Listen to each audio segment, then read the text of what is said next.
Let's bring in their aviation safety and NAS expert, Philip Mann. Philip, always great to talk to you. This is now the second shutdown in a matter of months, which is, directly negatively impacting TSA workers.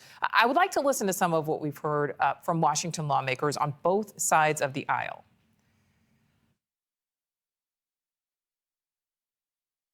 Every attempt that we have made to sit down and try and get this Department of Homeland Security appropriations bill across the finish line has been rebuffed by the Democrats with prejudice.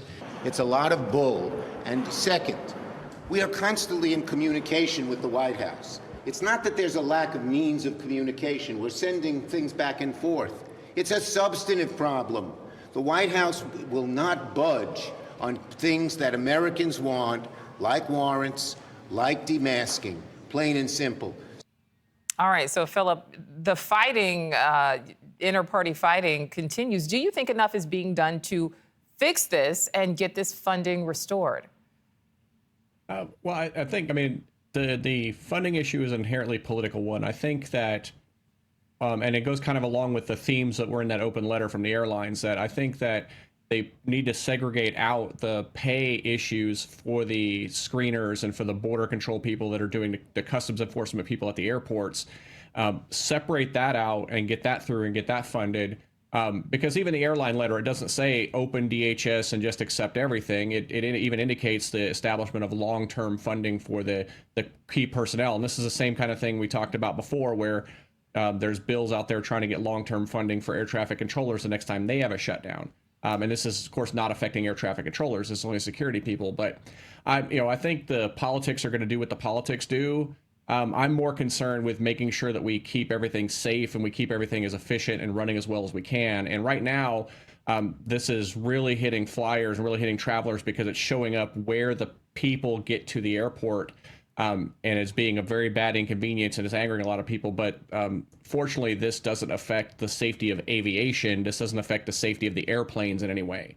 It's just a huge inconvenience and a huge reduction of the economic power of airports. Absolutely. And I'm glad you clarified there. Air traffic controllers not impacted with this one, but TSA agents, again, are. As we see these unbelievable lines at so many different airports. Philip, as you know, some airlines, are putting out the call for travelers to, when they're going through, maybe donate gift cards to these TSA workers as a way of helping out. Do you think the answer could be to, privatize airline and airport security, fully, as some people are now really starting to call for, and that clamor may continue to grow?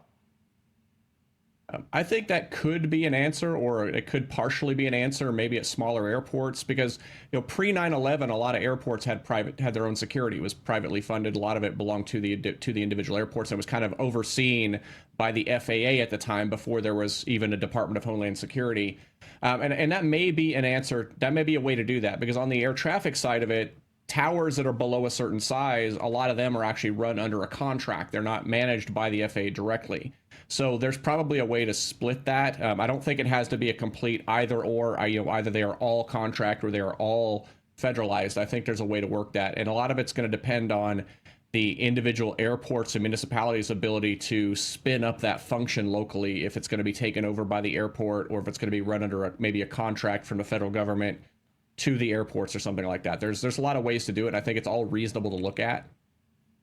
So what do you think these repeated shutdowns mean for the industry overall? Do you think it will impact people wanting to work as a TSA agent going forward? Oh, absolutely. Absolutely. These repeated shutdowns are doing a lot to kind of erode the one thing federal jobs had going for them, which was, generally speaking, you knew the paychecks were never going to bounce. You knew you were always going to get paid. And even though they don't necessarily pay the best for that similar kind of work, they're stable and predictable, and the job's not going anywhere. It's not run at the quarterly whims of a stock market. And I think these repeated shutdowns, especially for if we get into more of these partial shutdowns, like this one that's just affecting one department, one executive department, this is their third go around in a few years. That I think that it's really going to cause a problem with recruitment, retention, and like we're seeing, there's 300 some odd TSA agents have already quit just because of this shutdown. I think we're probably going to see more of that kind of brain drain and then fewer people wanting to come in as their primary or among their top choices. Yeah, because it's certainly hard to pay the bills if you are not getting your paycheck. All right, Philip Mann, really great to talk to you. Thank you.